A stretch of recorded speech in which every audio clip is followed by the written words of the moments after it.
Let's get the confetti going. It's another Sunday night.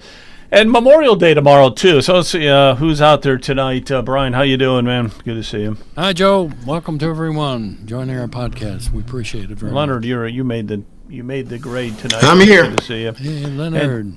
And I got to find John. John is here. There he is, the commish, all the way. Commissioner of Lake County. Good to see you. John, good to see you there. Hello. It's good to be here. All right. So it is Memorial Day, flag waving and everything. And Memorial Day is to remind us of the ultimate price that some of the people, some of the soldiers paid. The ultimate price Memorial Day that the soldiers paid is a solemn for us. reminder of the cost of the freedoms tomorrows so we could have our todays. It's easy to take freedom for granted, but today, let us remember every flag, every name etched in stone, every story passed down is a legacy of courage, is a legacy of selflessness. Absolutely. Yeah, we can't forget that, huh? It is the thing that when I started thinking about all the soldiers and all that gave their lives through all the wars, you go back to the Civil War, World War I, II, Vietnam, wherever they're fighting today, there's been nonstop wars. But the ones that have given their lives this is Memorial Day, and boy, for our freedom, when you think about it, they did that for our freedom. And that just motivates me as an activist. I think it motivates you guys as well, and hopefully it motivates everybody that we have to keep an eye on this country. What happens like in Congress and stuff when you take your eye off the ball and you just let them just run rampant. You think they're going to do the right thing? No. They're out to destroy the country, many of them, or they're out there for their own benefit and stuff, to get rich off of Congress and that. So But it's a little solemn. It's a solemn note sometimes when you think about it. People giving up their lives like that. But go ahead, John. So, Joe, it wasn't always that way, and I think that's something we need to remember. The very first Memorial Day was actually referred to as Decoration Day, and none other than Lake County resident, then General James A. Garfield, gave the very first Memorial Day, then called Decoration Day speech to set the tone for how we remember our honored dead to this very day. So there's a real special spot in Lake County history with President Garfield really having begun this tradition in his role as a Civil War general. We also have veterans dating back to the Revolutionary War who served from Lake County, who are buried in Lake County, and we have a monument in front of our courthouse that records each of the veterans from the Revolutionary War that are buried in this county. So for me as a Lake County Commissioner, I feel a really deep connection to this day, and I'm grateful for all the local communities that are doing their best to remember it. Mentor on the Lake had a parade and ceremony today. Mentor and so many other communities are having their ceremonies tomorrow. I think Lake County really does stand up and remember the sacrifice, but it's important for us to remember that politicians of today pale in comparison to the great patriots like James Garfield and Abraham Lincoln, who founded the Republican Party. We've come a long way in the wilderness from those great men. Yeah, you better believe it. Yeah, it's amazing. It's a tribute to everybody and all those brave soldiers and everything that have given their lives. So Memorial Day, it's something to really, as you get older, you have to think about it, and it's like, wow, the ultimate sacrifice and everything. And tonight, we're going to talk abolishing property taxes. That's going to be the main theme, abolishing property taxes, okay? So we're going to take a deep dive into this. And I got Leonard and I got Brian with us here tonight, too, that are really pushing for this abolishment of property taxes. We want to get the latest, okay? It's a big deal.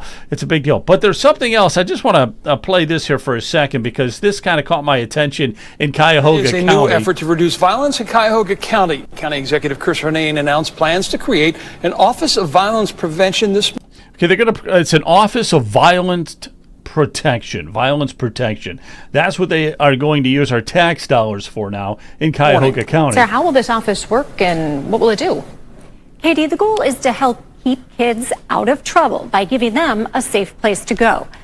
I believe that. Okay, now this lady's got a kind of a sad story coming up and everything, but they want to keep kids out of trouble. They want to stop because Cuyahoga County has had just an increase in gun violence and in violence, in murders and everything, especially in Cleveland and East Cleveland, okay? But this, to me, is another slush fund. This is just a way to throw money to the politicians because it ain't going to do a thing, all right? It sounds really good. It ain't going to do anything. Now, this lady, again, I said, has a sad story. Yvonne Pointer's daughter, Gloria, was murdered over 40 years ago. Since then, she's worked to prevent violence, including leading the charge to create midnight basketball in Cleveland in 1991. Just spoke at a graduation, and even after 40 years, I'm still brokenhearted that I didn't get to attend her graduation. So this has to stop, period. Your pain has moved us to act. Yvonne was in the audience this morning as Cuyahoga County Executive Chris Ronayne announced the creation of the county's first Office of Violence Prevention. He says the office will work with community partners to provide alternative activities for kids. That includes keeping libraries and rec centers like this one in East Cleveland open for longer hours. They're going to keep the rec centers open longer hours, okay? And they're going to play basketball at midnight. I mean, give me a break, all right? There's more to this than meets the eye. Especially during the summer. He also says the office will work to find federal, corporate, and community dollars to support those programs. That's the key. Lots and lots of tax dollars coming in. They need more tax money. We'll be turning over every stone for dollars to help with programs that keep people well and safe and out of trouble. Included building relationships with business owners, building a new wellness and recreation center, and community policing. All right. So anyhow, I just want to get your take on that real quick. I mean, okay. So just to put this all in perspective, and I don't know if he said that in that clip, but there's only going to be one guy. He's hiring one administrator at a very high salary, I'm sure, who eventually is going to need more staff people, who's going to be sitting in a building in Cleveland, downtown Cleveland, a nice plush office, and he's supposed to regulate somehow what's happening in East Cleveland and other parts of Cleveland and Cuyahoga County and doing everything that he can to stop violence. Come on. Joe, did they say anything about getting the religious community involved? They have one person they're going to hire, one person at a very nice salary, like I said, and that's it. That's their whole game plan. But there was no communication at all that says, we think we need to restructure the family or rebuild the family, and we'd like to get the churches re-engaged in the community. Leonard, what do you think about that? Do you think that's maybe an option for them? Yeah, definitely, Brian. See, you can't throw money at fixing morality. It won't work because you're talking about an inner problem as opposed to an outer problem. All you see is just the inner, conveying itself in the outer, which happens to be violence. So if you don't address the issue of the family, we have to start doing things that are pro-family related as opposed to trying to figure out how to work around the family being broken to pieces. So that's our real problem. So we got to take a step back here and look at our real problem here and then have real problem solutions to help build a family. And that's where we have to start. I agree with you. I wonder why the politicians are not mentioning that, Joe. Why don't they mention that we need to rebuild the families? I don't know. It's so obvious. It is so obvious. Rather than getting a weight room going, and I'm not against weight rooms and exercise centers. That's all good. Or they can play basketball 24/7 if they want. But unless they've got that strong family structure, that right, they know they've got a mother and father that. If they go, off the rails, there's a penalty to be paid at home. Exactly. I mean, yes. It's so obvious. The breakdown of the family, that's the whole problem there. And playing midnight basketball, give me a break. Give me a break. That probably might even cause more violence at midnight. Gosh only knows what's going to be going on at that court. How do you get drugs out of the community? I mean, it's a real problem. Drugs, alcohol, And throwing money at it, throwing our Promiscuity. taxpayer money at another office, another bureaucratic level, somebody that they're going to hire who this guy is not going to do anything. He's going to take a 6-week vacation. He's going to get a nice high salary. He's going to have a staff. They're not going to do a darn thing. It's just more and more. It's another level of bureaucracy. And we're supposed to be doging Ohio. That's the key here. We have to start thinking in ways of cutting taxes, okay? That's what we have to do. Not more entitlements, not more of these agencies that are flourishing. It's not going to stop any violence. The murders are going to continue to rise in Cleveland and East Cleveland. It's not going to stop because one guy was hired as some office is telling kids to how do they build respect for the go to the library for a couple hours afterwards, and that's going to stop all the crime. Start building respect for the for law enforcement again. Instead of trying to tear down the law enforcement, let's put the law enforcement on the pedestal where they should be, and. But we have to start rebuilding the family, and that is something that nobody ever talks about. Got to rebuild the family. That is it. That is the key to all of this, guys. Absolute key. Go ahead, John. So Joe, a couple weeks ago when I was going to my church, St. Vitus, which is actually in Cleveland, I was kind of surprised to find out that NOACA was hosting with the city of Cleveland this kind of public relations event where they were going to have a town hall on a number of different traffic changes, including shrinking Superior Avenue in Cleveland. They called it a road diet. And I pushed back saying that was nonsensical woke ideology to say that lessening our transportation is somehow putting our roads on a diet. But nonetheless, they went on and on about how they were going to improve safety by tweaking the size of this road and putting a bike lane here and a bike lane there.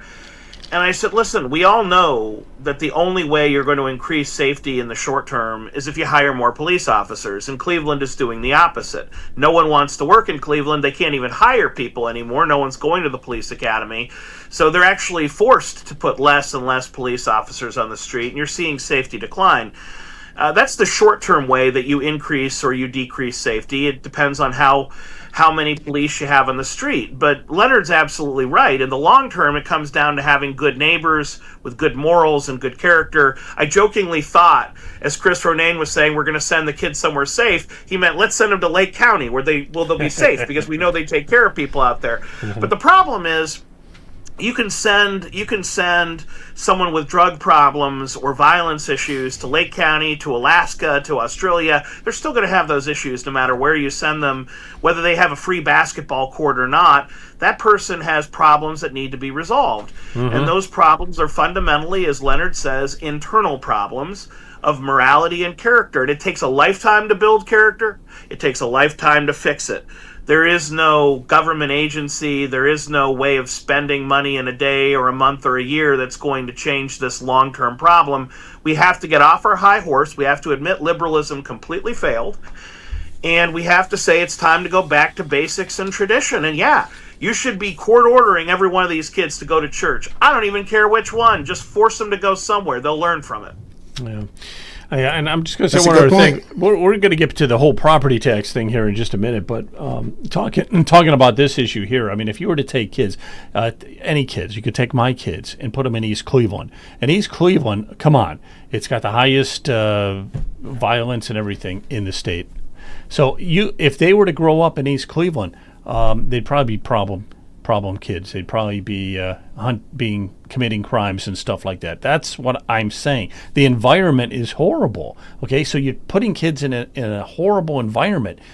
That's not good. Okay, that's the problem. Now, if you want to create another agency where they can stay in the library a few more hours, that ain't going to help. You want to build another wellness center and use tax dollars, put another bond on the levy or something, that ain't going to help, okay? I mean, it's the environment and that breakdown of the family, man. That is the key. Yeah, Joe, also, I've attended, quite a few narcotics meetings and also with the sheriff, and I understand Lake County, I can't remember the percentages, maybe Commissioner Pletchik remembers, but many of our costs in Lake County is attributed to people from Cuyahoga County coming in and creating trouble in Lake County. So we've got a large percentage of our jail population is coming in from Cuyahoga County. That's interesting. It's about Joe, 40 let some me- percent. It's How about much, John? 40 I'm some sorry? percent, Brian.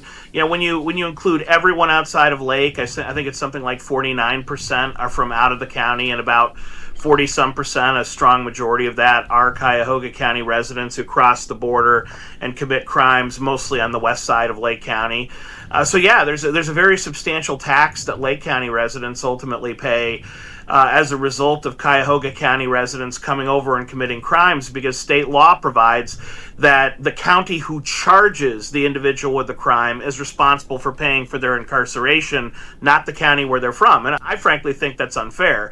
It basically pushes out costs from counties like Cuyahoga, where there's a lot more crime, onto outlying counties like Lake or Geauga, where there's a lot less, because if they cross the border, steal a car, get involved in an altercation, rob a bank, burgle a house, sell drugs, and we charge them, we have to pay for them. And I personally don't think that's fair. I think that's something that needs to be reformed, because it allows Cuyahoga County to ignore the true cost of the crime they're exporting.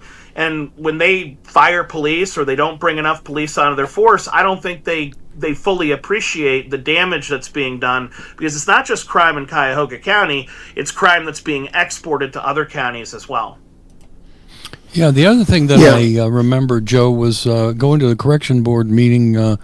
The number of females that are now incarcerated is substantial, compared to 10, 20, 30 years ago. So that's another factor, is it's not just male-dominated. It's there's a lot of females that are now, whether they're drugs or any other problems. But I think John would probably agree with that.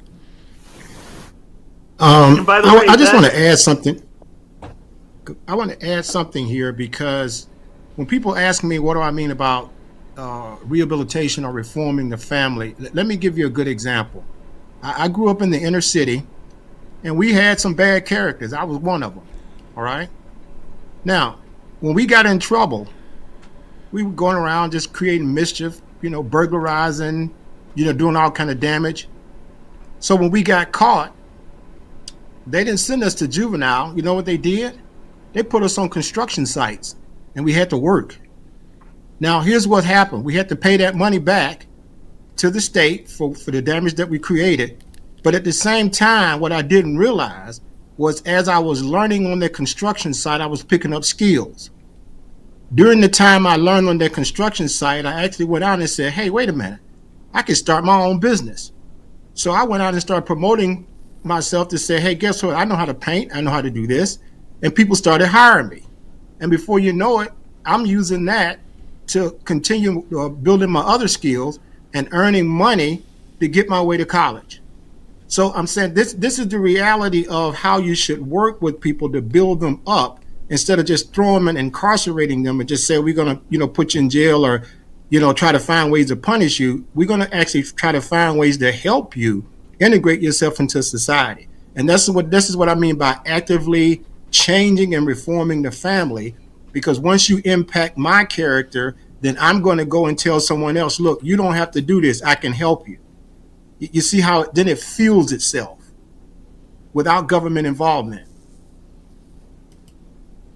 That's great advice.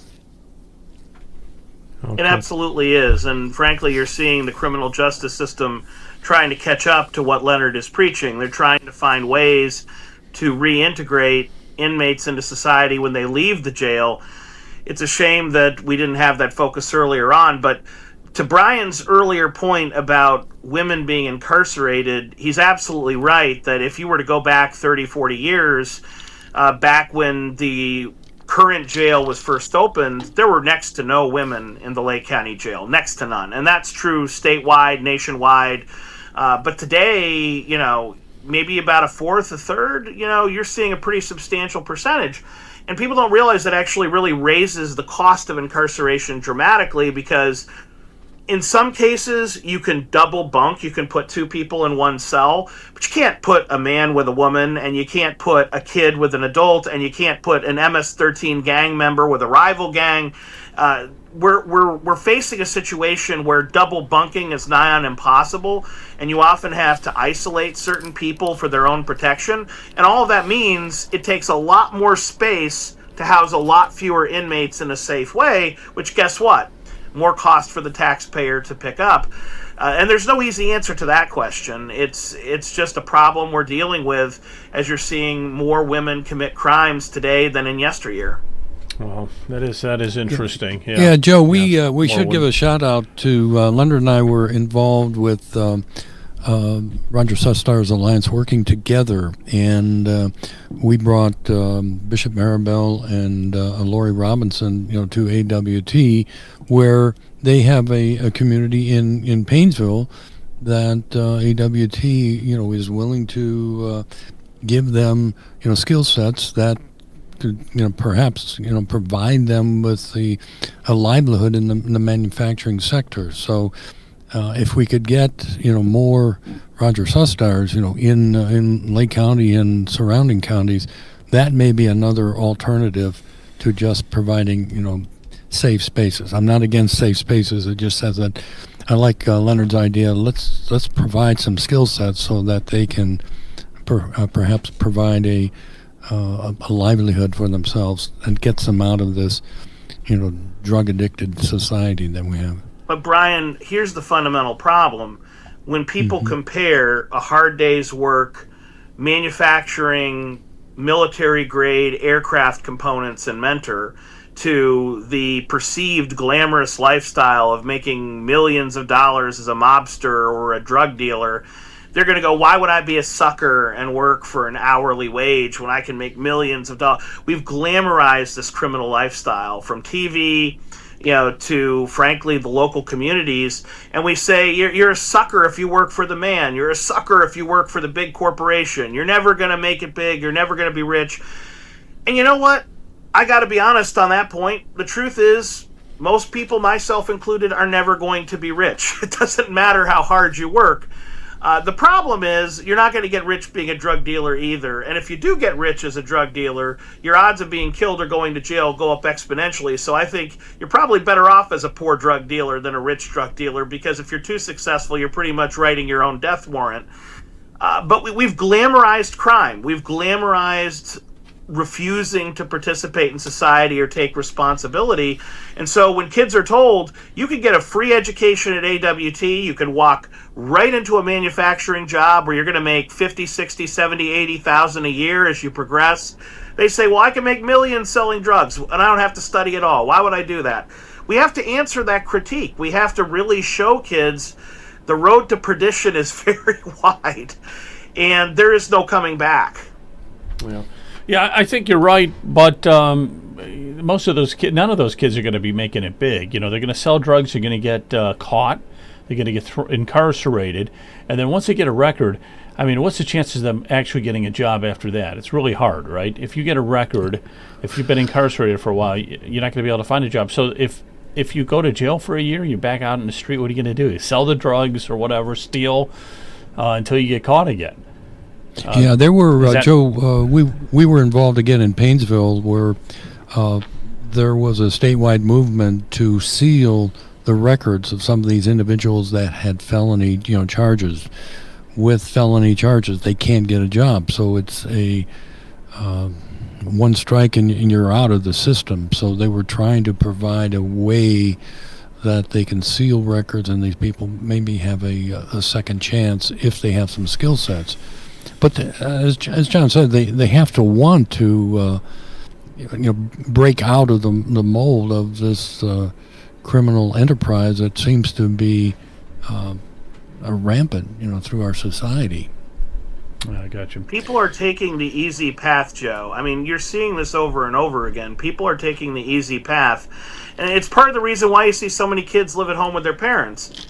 Just as crime might be the easiest path for a troubled youth in East Cleveland, staying in your parents' basement may be the easiest path for a troubled rich kid in Martha's Vineyard.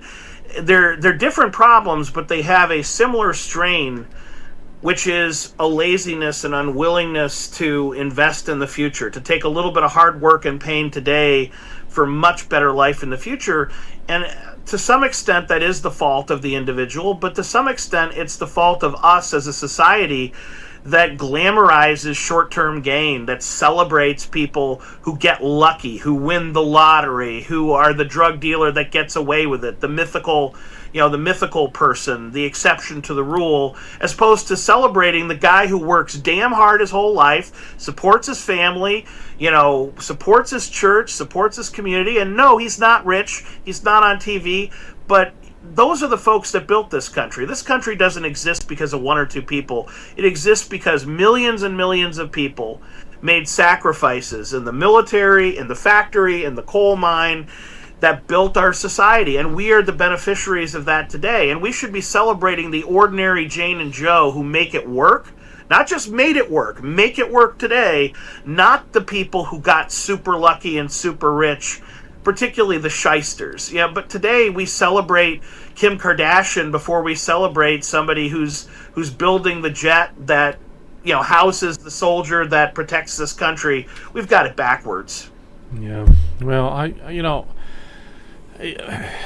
there's two ways you can look at stuff. You can look at stuff as look at the people that are above you and have more and are richer and everything, or you can also, man, when you rub shoulders with some of the people that are just really down and out, it's like, wow, you just thank God that you're not in their situation.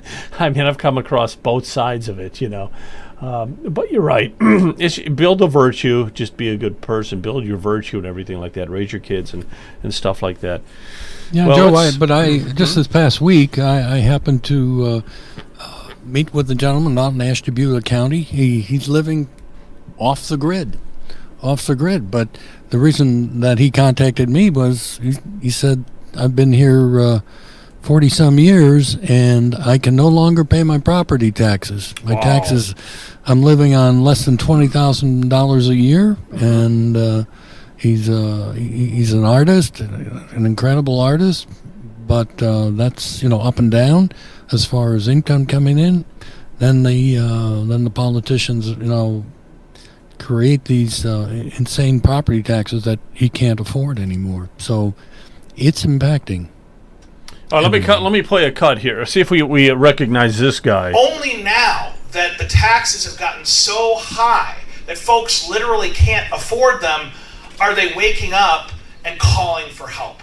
I'm going to stop it right there for a second. Is that the case, guys? I'm going to throw these questions out to you. Brian, is that the case? No, is everybody starting to wake up because they're so high, the property taxes? Yeah, I've heard Commissioner Plechnik many times on that, and he's 100% correct.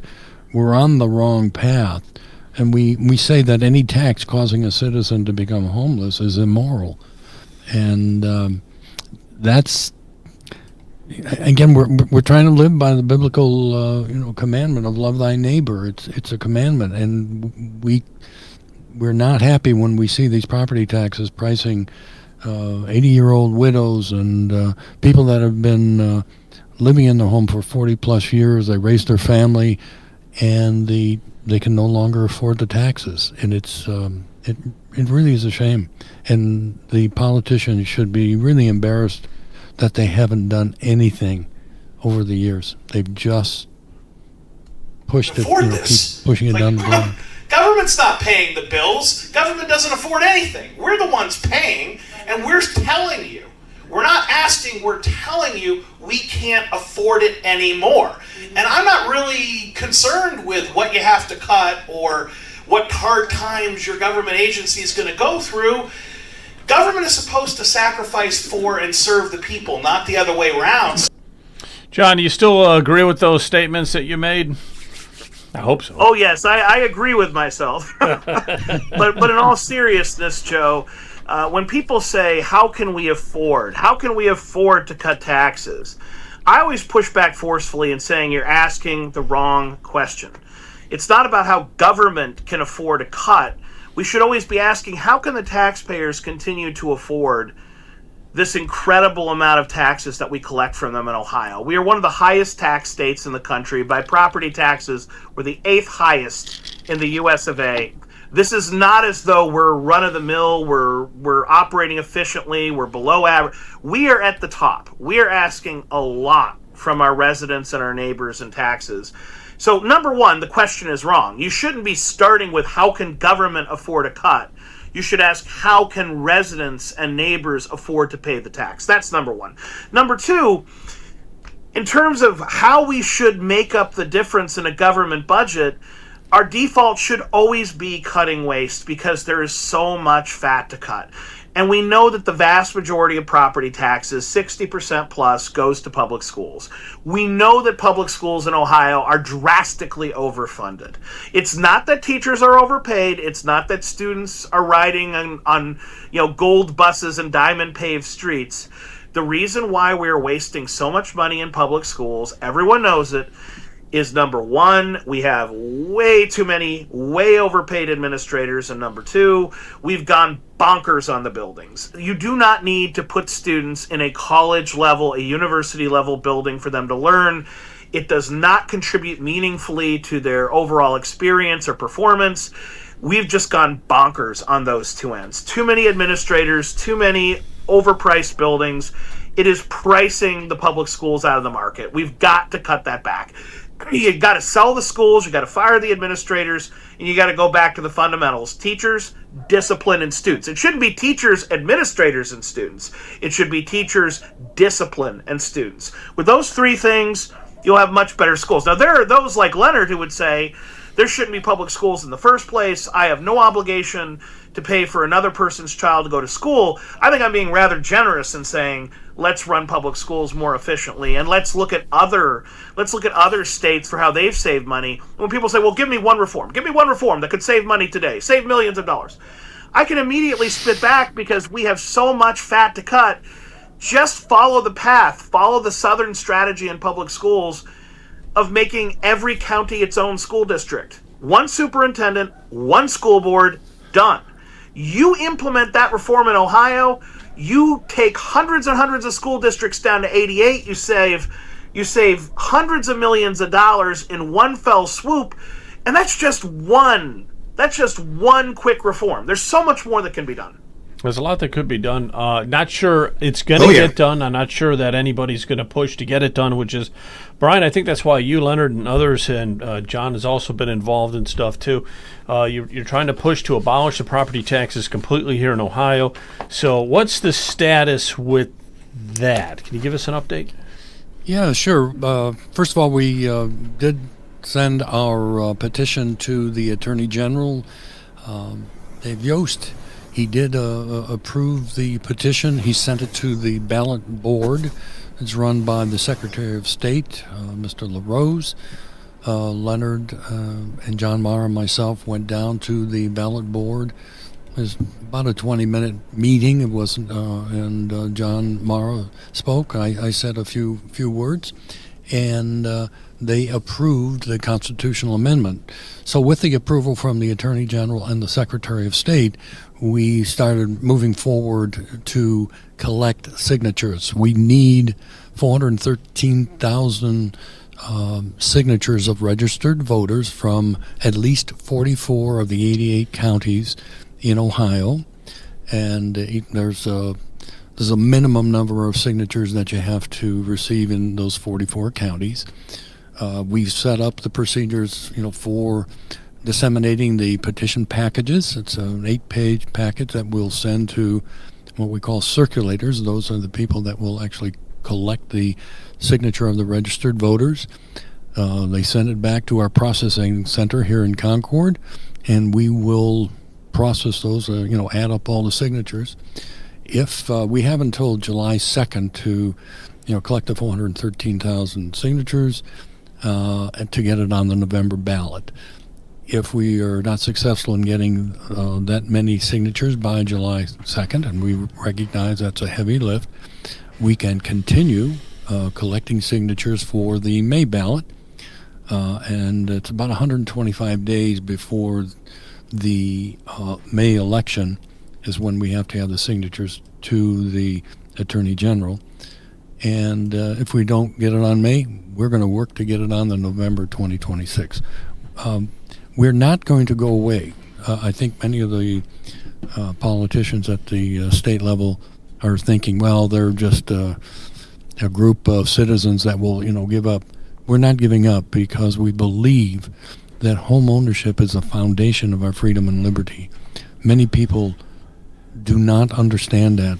They take for granted what we have, and unfortunately, it seems like we're moving further and further down the path of socialism as a nation, and we're trying to hold it back and say that we still want the individual freedom and liberty, and home ownership is critical to that.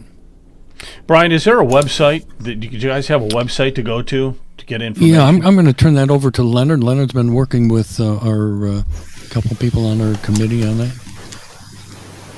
Yeah, we do have a website, and it's a work in progress, and we're getting closer and closer to having it exactly the way we want it. But you can start to actually go to that website, and you can request to be a volunteer, circulator, whatever the case may be, and that's axohiotax.com, and you can take a look at that website.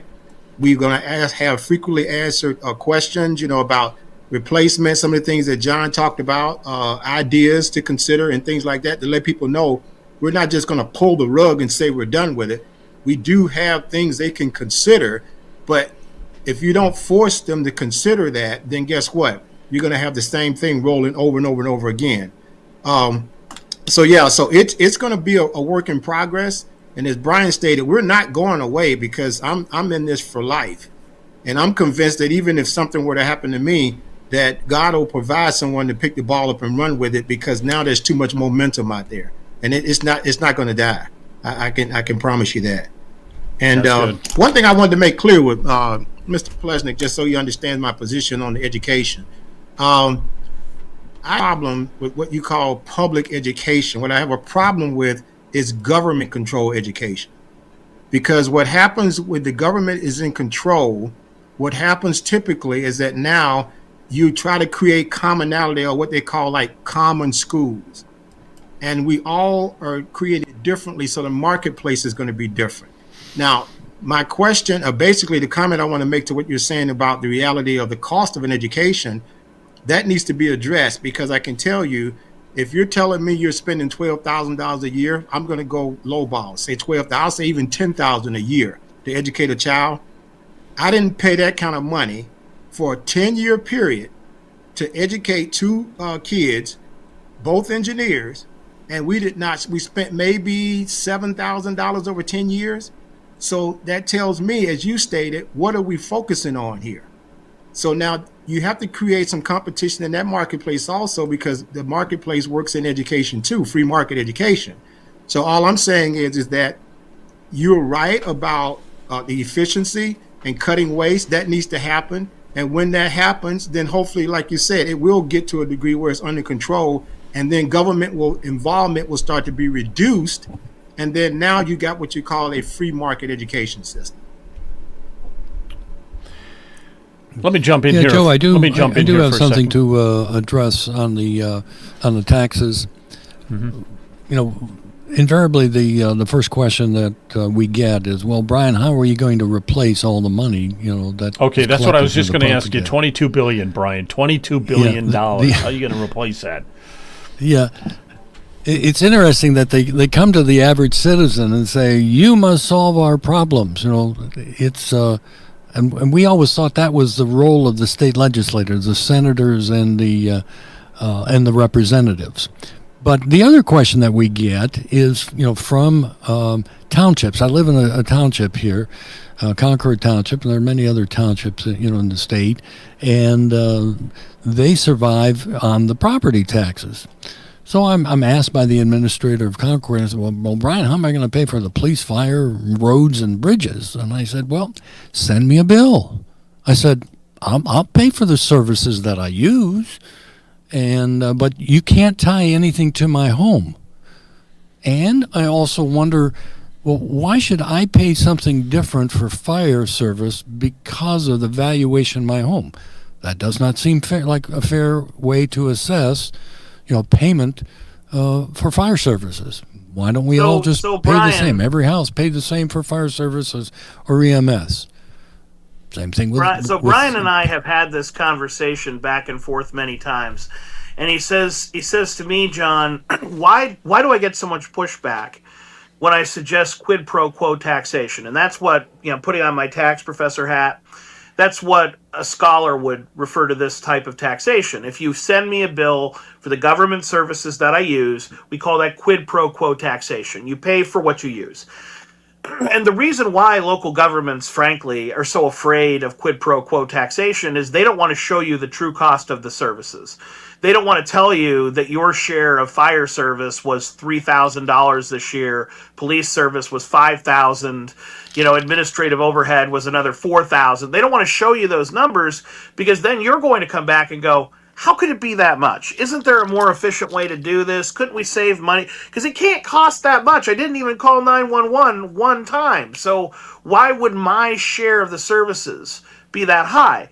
I think fundamentally every city, every village, every township is worried about showing the true cost of services because if they did that, taxpayers would push back and say, you have to do better. It's much more convenient when they just send you a property tax bill that nebulously says for government than say we spent X amount on fire, X amount on police, X amount on roads, because naturally residents would push back and say, I want good policing, I want good roads, but I want you to do it more affordably. I want you to get the budget under control. So I think that's number one. Number two, the fundamental issue with townships only having property taxes is artificial.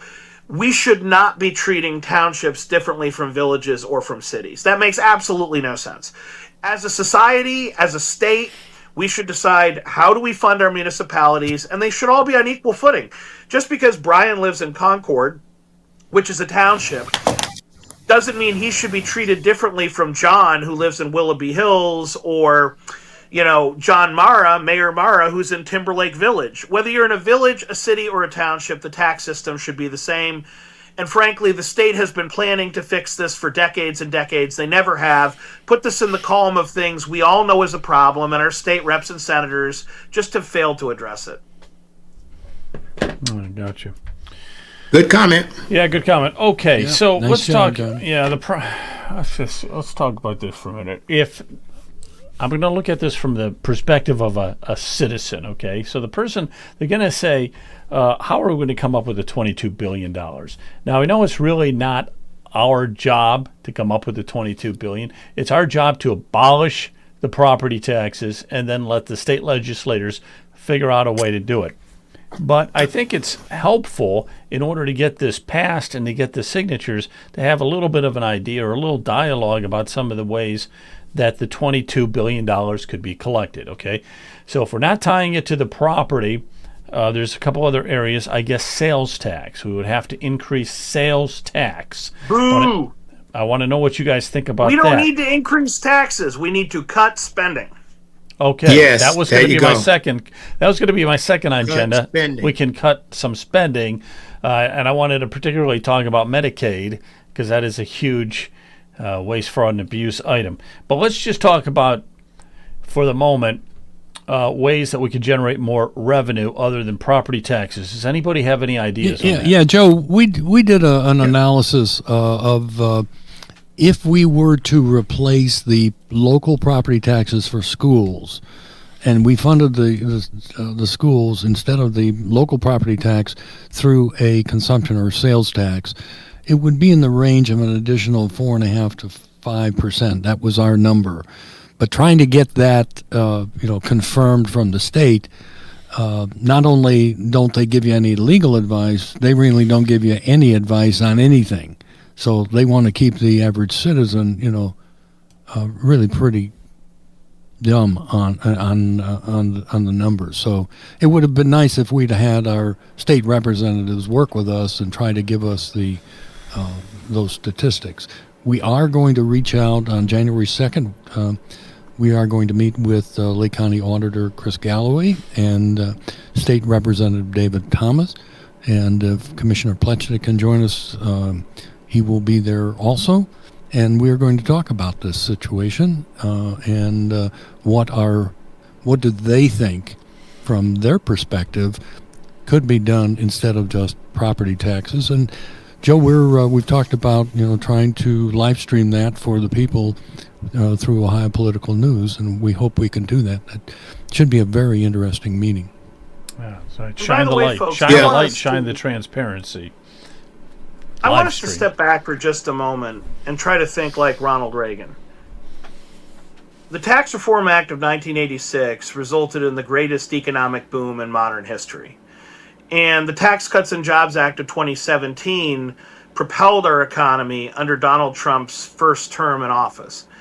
We keep forgetting that if we cut taxes, we bring people in, we bring businesses in, and we push revenue up. We keep forgetting that. I mean, look at where all the growth is in the United States today.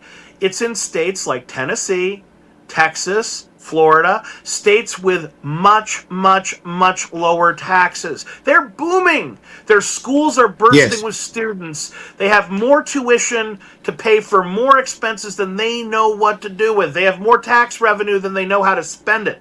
They're talking about setting up sovereign wealth funds in some of these states because they don't even know what to do with all the money because there's so many people coming in. If Ohio were to take the lead and say, we're going to be the Florida, the Texas of the Midwest, we're going to be the lowest tax jurisdiction. You actually own your property here. The income tax is low. The sales tax is low. Government runs on a shoestring because guess what? The money is yours. You invest it. You spend it. You're going to start to see everyone in the Midwest gravitating towards Ohio. You're going to start to see a true boom in our economy, and we have the foundations for some major industry here. We have great manufacturing. We have great relationships with the defense industry. We've got the start of a mini Silicon Valley right outside of Columbus. I mean, if we were to cut taxes at this critical juncture, the money would roll in. So we need to stop thinking like Democrats who view this as a zero-sum game and we need to be dividing up the pie. We need to be thinking about growing the pie. And if that means a little short-term pain and our state legislatures have to make some difficult near-term choices so that Ohio can become the economic engine of the heart of America, I say so be it. Okay, let me get this straight because I hadn't thought of that. I hadn't thought of that, but that makes a lot of sense. If you're going to get rid of the property taxes, people are going to have more money. And if they have more money, they're going to spend it. And when they spend it, that's going to be higher sales tax revenue coming in than what's coming in now. So it's just automatically going to go up. That we'd have to do some kind of research to find out, how much higher that would go, because we are talking $22 billion. But I see your point. That's something I hadn't considered. You're right. It's not just we have to come up with $22 billion more in some kind of revenue. It's that we're going to be generating a lot more revenue. And I like the way you're thinking and everything. Yeah, it would drive people to Ohio. Yep. Tourism. We got to get some tourism Joe, going in Ohio as well. I brought that. Commissioner Plechik would probably agree that he's heard me say that at commissioner meetings in Lake County that we cannot continue to suck the lifeblood out of the community. The money's got to be back in the hands of the taxpayers so that they can keep the economy going. And I've said this many times, the public sector is outgrowing the private sector's ability to pay for the services.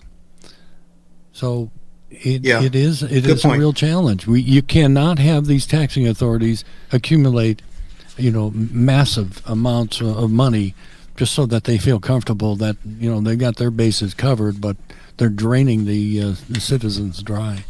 Yeah. So if you got rid of the property taxes, I mean, people would love to come to Ohio. We would have to roll it's interesting. the red carpet out for them. Auditor Galloway.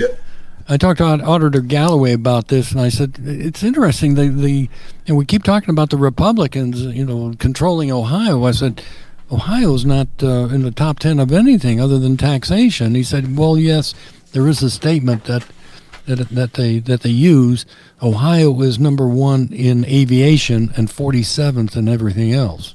So it's not Republicans saying we've got the Republicans. What have they done for the people in Ohio? Yeah. Mm-hmm.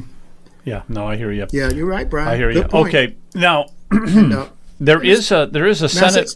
a Senate Resolution 5. We talked to Jennifer Gross about it when she was on last week, and I'll play this for a second. We have to go back to the federal government because they give us so much money, and we have to say, please, pretty please.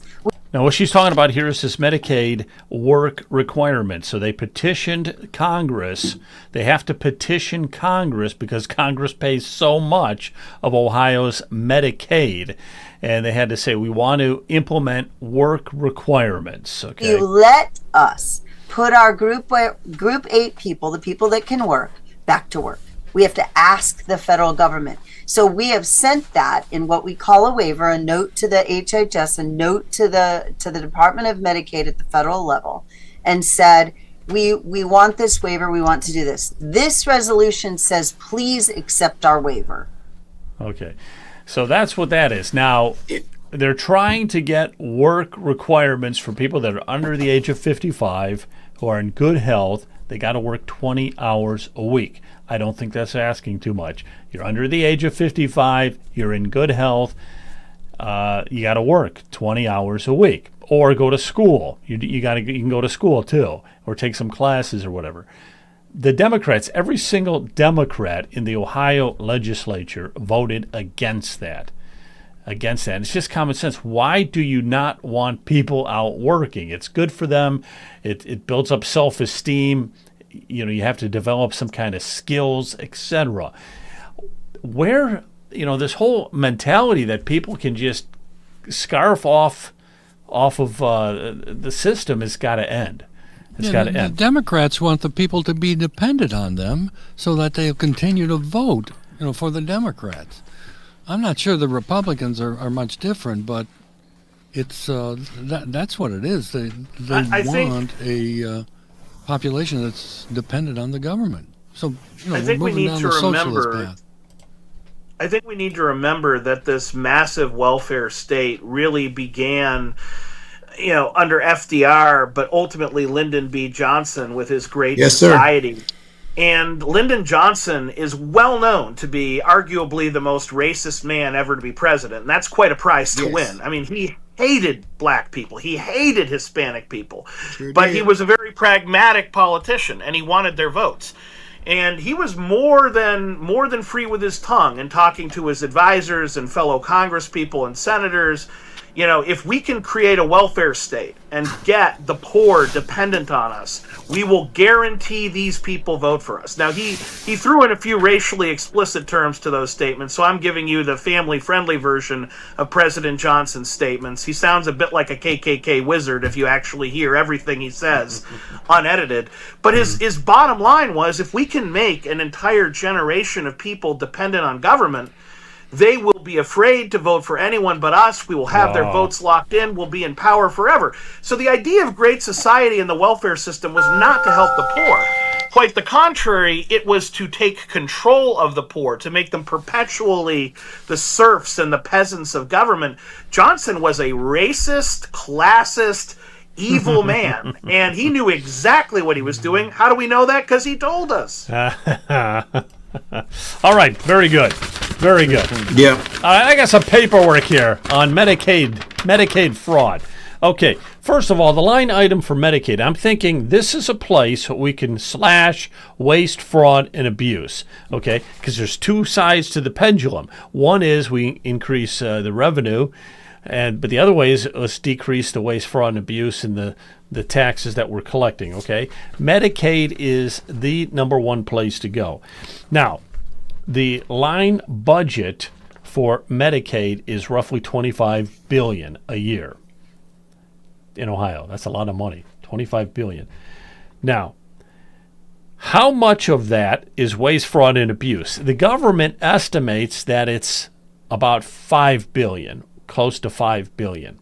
That's their estimate, okay? Now, how much waste, fraud, and abuse, I'll throw this out to all three of you guys. Tell me, how much do we actually discover per year on average here in Ohio? Now, remember, it's around $5 billion. How much of that do you think they actually catch? Anybody want to guess? Brian, what do you think? Well, probably about $2.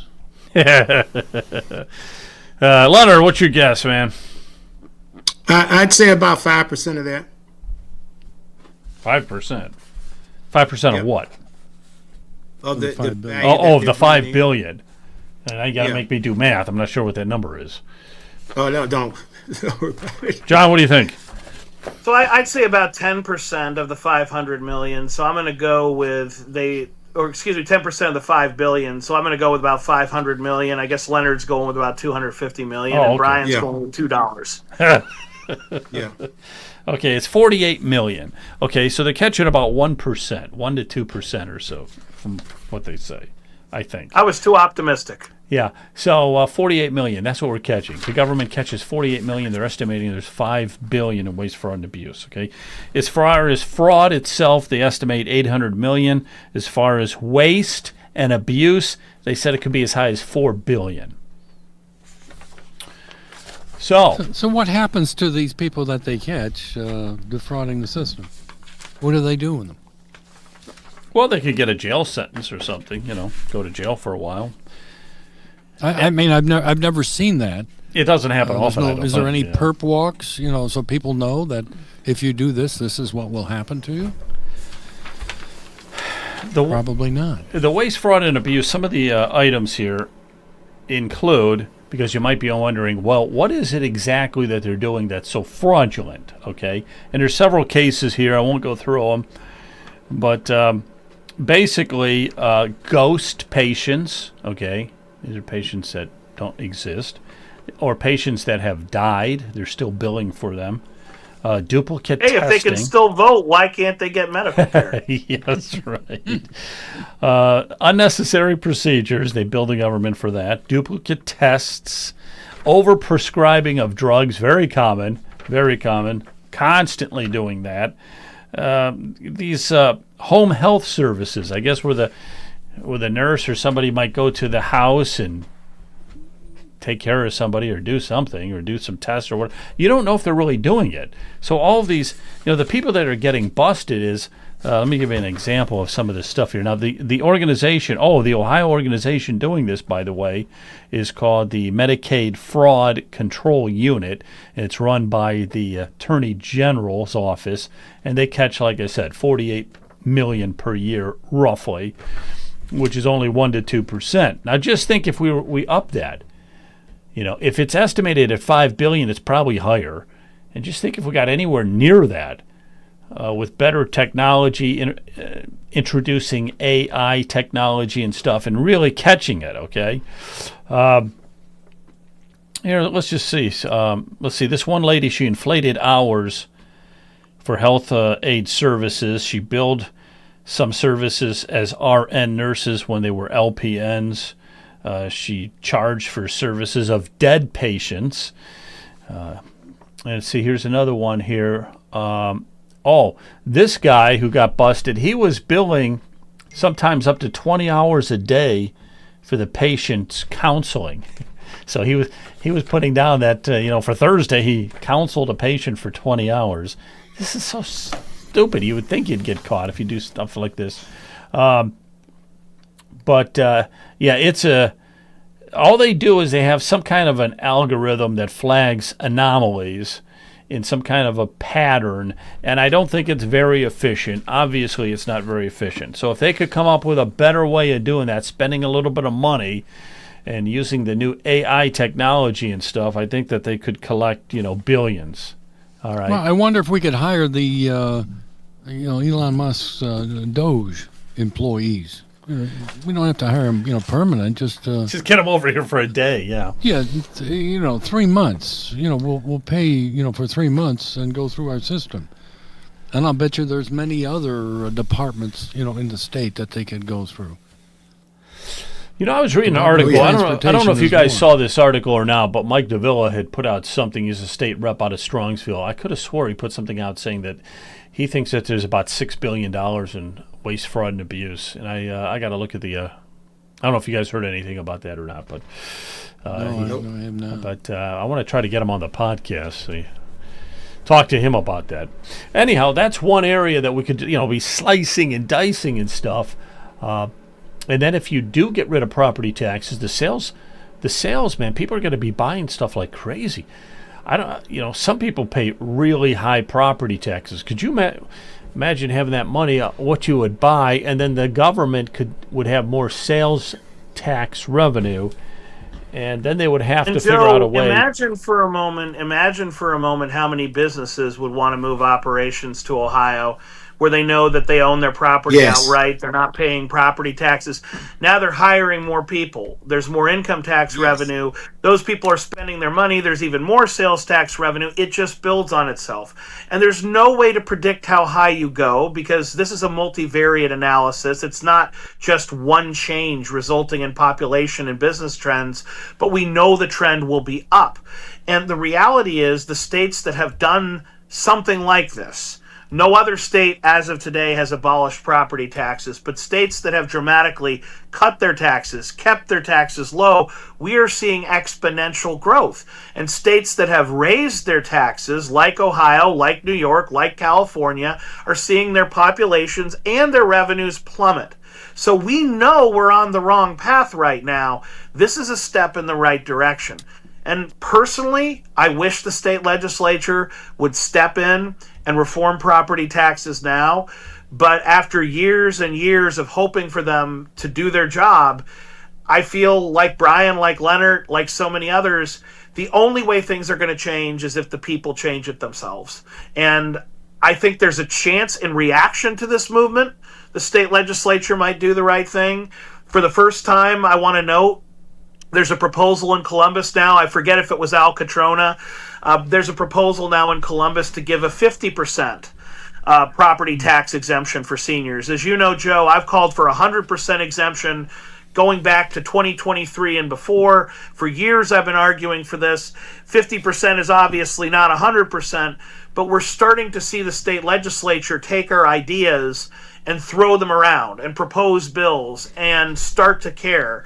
So I think we are moving. I think we are moving the public sentiment, and our friends in Columbus are beginning to notice. I don't think they've fully woken up yet, but I think they're beginning to notice. I just wish that we could really approach this as conservative Republicans and understand that cutting taxes is a bonus for Ohio. It's not a crisis. It's not a problem. Cutting taxes is something we celebrate. Absolutely, good point, John. Absolutely. Good point. I got to get some of this confetti flying here. Excellent. Fine. Any final thoughts on all this? So, this will be an ongoing discussion continuously and everything. Thank you for all your efforts and everything. You, Brian, John, and so many others. But so what's the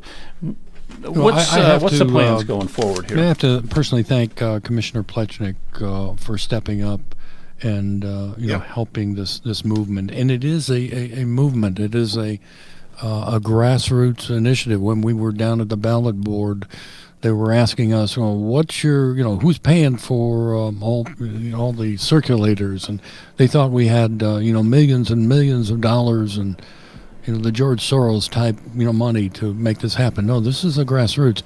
We want the legislators to know that the people are going to be heard. Whether it's November of this year or November of next year, we're going to get this on the ballot. So if you're concerned now, you've got a right to be concerned, and we want you to start thinking about the taxpayers, about all of the, not just the seniors, but everyone that's paying taxes in the state of Ohio. We want you to keep your hands off of our homes. They belong to us. We do not want to be a renter from the government. That's not what we signed up for in the state of Ohio. Yeah, amen to that. Leonard, anything else? Yeah, there's one thing I wanted to say to kind of piggyback off John. One of the things that's interesting, I've been working along with other states, specifically spending a lot of time with Michigan. And one of the things she encouraged me to do was that she said, Leonard, when you're selling your information to others, she said, make sure you focus on what you gain. Because she said Michigan has been devastated by increasing taxes. She said, if you take examples of what has happened to the state and look at what you gain from taking away the property tax, she mentioned the same thing that John did. She said, Leonard, you will witness an economic boom like we've never seen before because we'll be the first state to pull it off. And when they hear that, businesses, families are stable, people want to come here. She said it'll take off. And like John said, we couldn't even measure it. But the other thing that I wanted to end with is that I know we said we were expecting the legislators to do something. We got to remember that group of legislators came from us. All right. So they are a reflection of who we are as a society. And I can tell you this, they don't even remotely think how we're thinking, because when you're accustomed to receiving $5 every day and we give it to you for no reason, as soon as I take that $5 away, I'm going to say, hey, where's my $5? Not that you earned it, but we gave it to you. And that's what we've grown to expect. So they're going to have to go to a significant mind shift.